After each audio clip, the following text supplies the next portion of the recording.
Jazzcast Pros. What if bedtime didn't feel like a nightly battle? What if your child wanted to sleep? And what if the best advice didn't come from me, but from a well-rested 10-year-old? In today's episode, I'm interviewing my daughter Ryan on her thoughts about sleep, and we're tackling the family sleep dynamic, the importance of bedtime boundaries, and why melatonin might be making things worse, not better. You know, sleep-deprived households aren't just tired. They're overwhelmed, overstimulated, and often relying on quick fixes that may be doing more harm than good. In this episode, we're talking about how to support school-age children in developing better sleep habits naturally. And I'm going to be sharing some out-of-the-box strategies to help your kids stay in bed and fall asleep more easily. Plus, I'm helping you understand why melatonin isn't the magic bullet many think it is.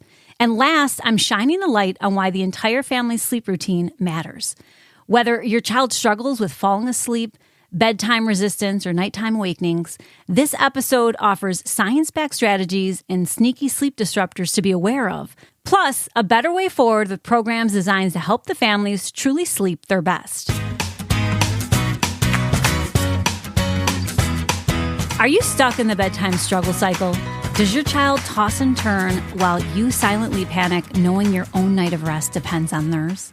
Or maybe you've tried the melatonin route and are starting to wonder if it's actually helping. What if I told you there's a better way to help your child sleep and give you back your evenings of rest, connection, or just some quiet? This is the Doze Podcast, and I'm your host, Soda Kuczkowski, certified sleep coach and founder of Start With Sleep and the Doze. With over 2 decades of experience in the sleep space, this podcast serves as a designated place to shift the conversation about sleep and the role it plays in your life and in the lives of the ones you love. Today, we're talking about family sleep and specifically how to help school-age children develop healthier sleep habits that don't rely on nightly melatonin and chaos. Now, to start our conversation today, I want to zoom out before we zoom in because this isn't just about bedtime routines. It's about a growing public health crisis. There are some things about child sleep that you just really need to know. According to the CDC, that's the Center for Disease Control, nearly 60% of middle schoolers and 73% of high schoolers aren't getting enough sleep. And chronic sleep deprivation in youth is directly linked to increased risks of anxiety and depression, risky taking behaviors including drug and alcohol use, poor academic outcomes and lower GPAs, and reduced athletic performance and higher risk of injury. And yet, sleep is rarely addressed in school health curriculums, and it's often overlooked in pediatric wellness visits. We have a sleep crisis, and our kids are caught in the middle. One of the biggest problems that we have is the Band-Aid sleep solutions. You know, when kids can't sleep, the default reaction for many families is to reach for melatonin. And often this is at the direction of their pediatrician. And I can't tell you how many parents over the years have told me, we just give them melatonin every night now. It's the only thing that quote unquote works. But here's the thing. Melatonin is a hormone, not a sleep aid. It doesn't put you to sleep. It signals to your brain that sleep is coming. So if your child's sleep routine is disorganized, overstimulating, or too close to screens, melatonin is just putting a temporary patch over a much deeper issue. And there are ways for them to produce it naturally. The most significant being how much natural light they're getting during the day and cutting off light after the sun has set. And here's the kicker. Overuse can actually disrupt your child's natural melatonin production, creating dependency and making the original problem worse. You know, overuse can also lead to crankiness, and it can also disrupt REM cycles and cause vivid dreams. So what starts as an every once in a while tool becomes a nightly ritual, and now your child can't sleep without it. We need to teach kids how to create the right conditions for sleep, not just to mask the symptoms. So what do healthy sleep habits actually look like for our kids? Well, it's not just about bedtime. It's about everything leading up to it. There are a few key things I assess when working with families. The first is the sleep environment. Is it too bright, too noisy, too cluttered? Do they fall asleep with a device?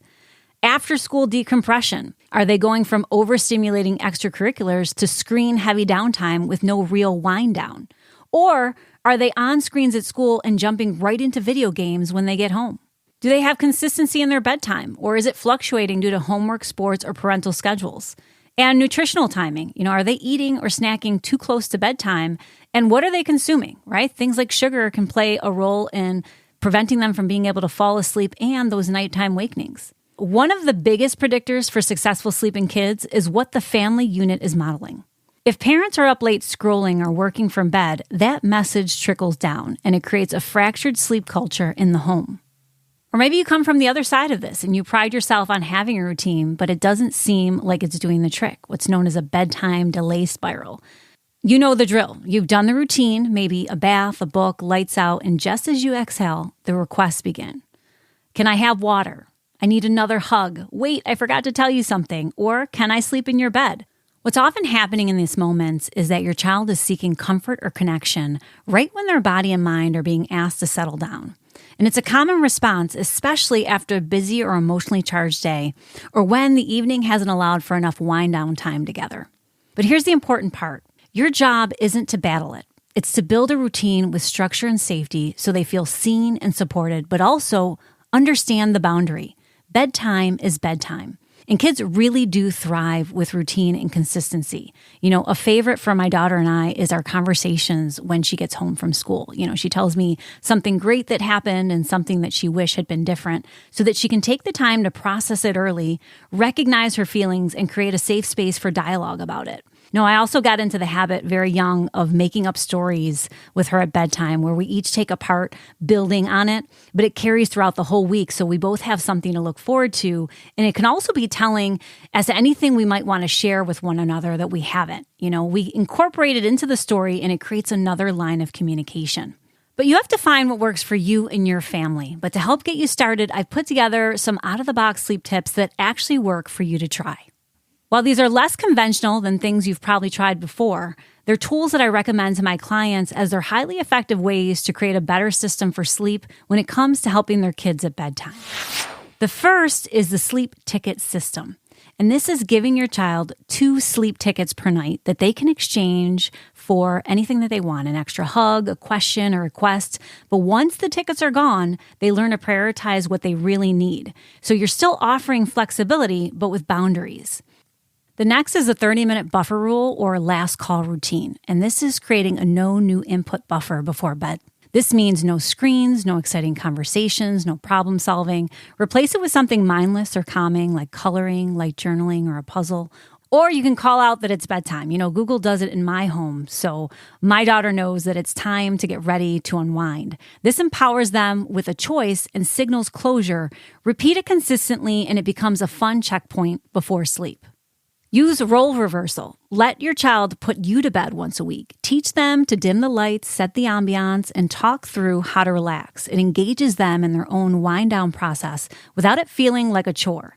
As an initial activity, you can have them assess the whole house for sleep, looking for traps that may be trying to hide sleep from them. So looking for bright lights or noise sources. You know, gamification always does the trick. The next is a bedtime box or a self-soothe station. You know, make a personalized bedtime box filled with calming tools, whether it be a stuffed animal that they can, cuddle with, a notepad to brain dump their thoughts, or even a special spray. This reduces reliance on you while promoting autonomy. And if you have trouble sleepers with bad dreams, creating a monster spray is a great pre-bedtime activity. It's a mix of lavender, chamomile, and cedarwood essential oils. That way, they can reach for it and can become independent in learning how to overcome any fears they may have about the dark or sleeping alone. The next is a thermal drop hack. A warm bath or shower followed by cooler bedtime creates the thermal drop the body needs to initiate sleep. So I would aim for a bath about 90 minutes before bed and to keep the room cool between 65 to 67 degrees. And the last is a sneaky but powerful tool, and this is getting sunlight in the morning. Morning light exposure anchors the circadian rhythm, so I encourage you to make sure they get about 15 minutes outside or near a sunny window within 30 minutes of waking up. This one thing can help regulate melatonin later that night. But don't just take me at my word. I thought it would be fun to bring in someone very special, someone who's been living the sleep lifestyle since the very beginning, so that you can hear it from the mouth of a great sleeper, my daughter Ryan. She sleeps well, not by luck, but by design. So I wanted to ask her a few questions to give you a kid's eye view of what sleep looks like when it's working and what she notices about kids her age who might be struggling. Hi, Ryan. Hi. Are you excited to be here? Yes, I'm very excited. Well, I'm excited to have you on. I know that you've been asking me to be on the podcast for a while because you wanted to share your sleep experience with my listeners. So I put together just a few short questions for you. So you ready? Yes. So my first question for you is, can you tell us about your bedroom? How is it set up for sleep? Let's see. I have something to block out my windows. I have an amber light right next to my bed. I have a sleep mask, actually, a lot of sleep masks. I have a nightlight in my bathroom, amber light, and I have pink noise. Pink noise. So for those who are listening who might not know what that is, what does pink noise sound like to you? It sounds like forest wind and little bugs buzzing around. And why do you like to use pink noise? It's relaxing, and it helps me get to sleep, and helps me stay asleep. Next, can you tell us a little bit about your bedtime routine? What time do you go to bed? 8:30. And how do you know that it's time for sleep? Google tells me. Google tells you, right? So after Google says, Ryan, it's time for bed, what are the steps that you take leading into your sleep? I put away my toys. I put on my pajamas. I brush my teeth. I close my window. I get in bed. And I write in my journal about good things that happened during the day. That's a great one. I have to get back into doing that. Oh, and when the lights go off, I put on my pink noise. And if one of your friends said that they couldn't sleep, what would you tell them to try?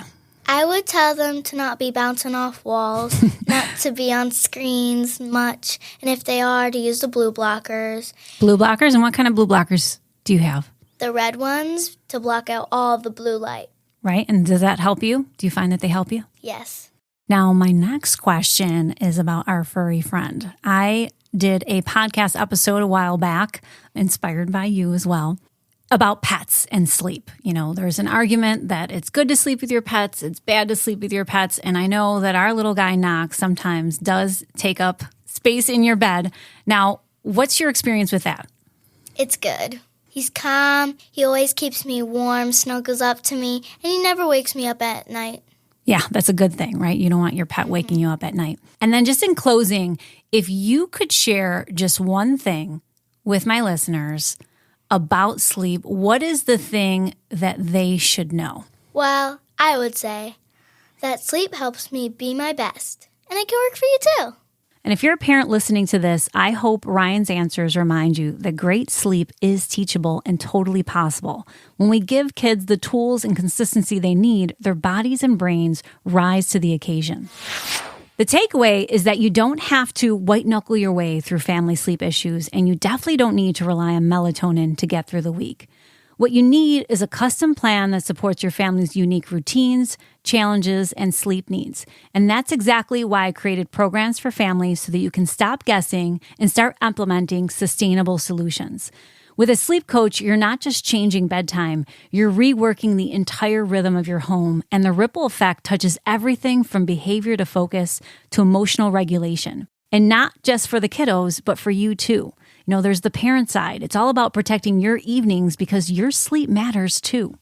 The truth is, your child's bedtime isn't just about their sleep. It's about your ability to exhale after a full day.